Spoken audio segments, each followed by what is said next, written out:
péché. Vous n'avez pas à dire « je ne suis pas digne ».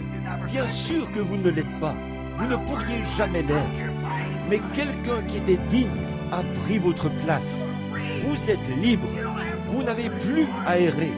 Vous n'avez pas à être un homme en quête de plaisir ici sur terre. Car il y a une source remplie du sang, des veines d'Emmanuel. Tout pécheur plongé dans ce fleuve est lavé de tout péché. Vous n'avez pas à être perdu. Il y a une grande route et un chemin, et il est appelé le chemin de la sainteté. L'impur n'y passe pas.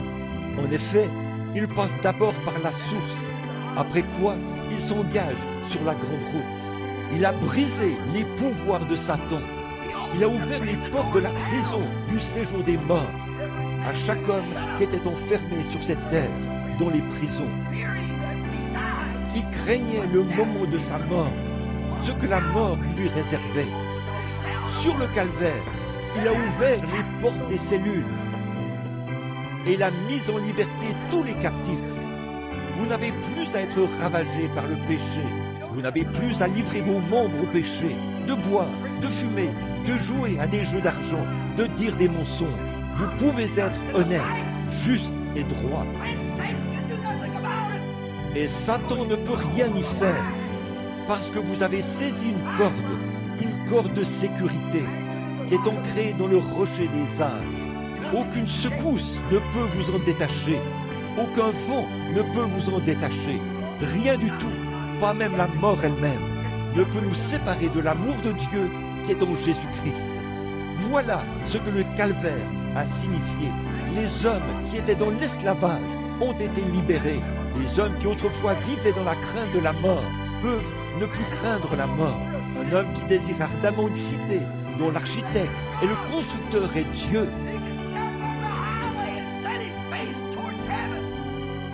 peut s'engager sur la grande route et tourner sa face vers le ciel parce qu'il est libre.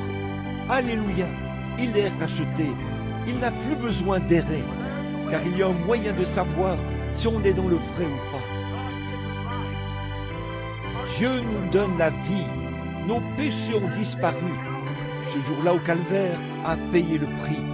Quand nous voyons tout ça, ce n'est pas étonnant que le poète ait écrit « Alors que les rochers se fondaient et que les cieux s'assombrissaient, mon sauveur courba la tête et mourut. Le voile déchiré révéla le chemin vers les joies du ciel et le jour sans fin. Abraham n'a plus à errer partout dans le pays à la recherche d'une cité. Le pécheur n'a plus à se demander s'il peut être sauvé ou non. Le malade n'a plus à se demander s'il peut être guéri ou non. Le voile déchiré, ce jour-là au calvaire, a révélé le chemin vers la victoire totale. Dieu nous a donné les puissances de son esprit pour mener une vie triomphante, surmonter toutes ces choses. Tout ce qu'il nous demande, c'est d'y croire. C'est ce qui est arrivé ce jour-là au calvaire. Jamais il n'y a eu un jour comme celui-là. Jamais plus il n'y en aura un comme celui-là. Ce n'est plus nécessaire. Le prix est payé et nous sommes rachetés. Grâce soit rendue à Dieu. Nous sommes rachetés. Il n'y a plus lieu de se demander ce qu'il en est. On n'en est plus aux hypothèses. Tout cela a été effacé. Le voile a tiré le rideau et nous sommes engagés sur une grande route. Non plus pour nous demander ce qu'il en est, mais pour croire et continuer à marcher, tout simplement. Nous marchons tout droit dans la présence même de Dieu.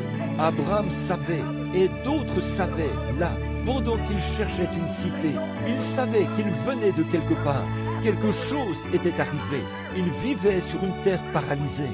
Il y avait des tremblements de terre. Il y avait des tempêtes, des guerres